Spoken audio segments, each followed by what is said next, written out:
Comme nous pouvons le constater, le coureur était déjà prêt à gagner sa course, mais il a pris un mauvais virage. Si nos pas sont tordus, nos vies seront tordues. Nos pas déterminent nos chemins et l'endroit où nous arrivons. Il est probable que lors d'un mauvais pas, d'un mauvais mouvement, vous soyez tombé, mais vous n'avez besoin que d'un autre pas dans la bonne direction pour vous remettre sur pied. Un pas vous détruit et un pas vous reconstruit. 2. La deuxième chose que Dieu fait est de guider nos pas. Psaume 23. 3. Il consolera mon âme.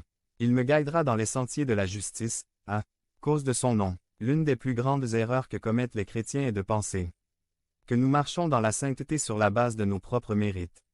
Ce ne sont pas nos mérites qui nous rendent bons. Celui qui nous guide sur les chemins de la justice est Dieu et il le fait par amour de son nom. C'est Dieu qui produit le vouloir ainsi que le faire pour sa bonne volonté. Jérémie 10. 23. Je sais, Seigneur, qu'un homme n'est pas maître de sa voie, et qu'un homme qui marche n'est pas non plus maître de sa voie.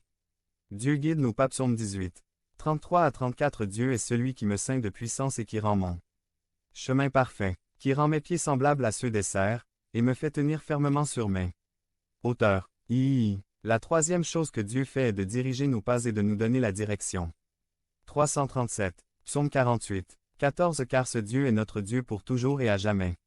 Il nous guidera même au-delà de la mort. Lorsque Dieu guide nos pas, il nous amène à un niveau de foi qui rend impossible toute action en dehors de sa volonté. Que Dieu guide nos pas, c'est une question de confiance en Dieu. Si Dieu est votre guide, vous atteindrez un port sûr. Ce ne sera pas facile, mais nous y arriverons. Lorsque le Christ guide nos pas, nous atteindrons le but. Conclusion. Si Dieu ordonne mes voies, cela signifie-t-il que je n'échouerai pas? Le verset 24 répond à cette question. Psaume 37. 24. Quand un homme tombe, il ne reste pas prosterné, car l'Éternel lui tient la main. Quand l'homme tombe, le moment du découragement viendra. Le moment viendra où tu te sentiras seul et penseras que personne ne te comprend. Tu sais, Dieu te comprend, Jésus te comprend, il t'a aussi compris au moment de solitude. Mais il a crié. Psaume 118. 13. Tu m'as poussé violemment jusqu'à ce que je tombe, mais l'Éternel m'a secouru. Point. Ils vous ont poussé en voulant vous faire du mal. Ce qu'ils n'ont pas réalisé, c'est que vous êtes tombés à genoux.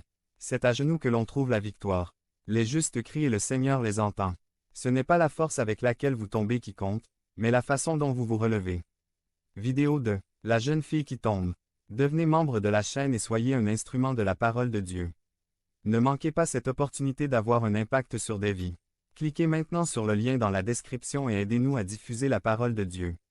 Noël et les bergers par Paul Andrew. Résumé. Les pasteurs étaient les personnes les moins susceptibles de recevoir le message de Noël qui commençait dans un endroit inimaginable. Noël 2016. Jésus était couché dans une crèche, qui est le premier lit king size, parce que le petit enfant Jésus y dormait.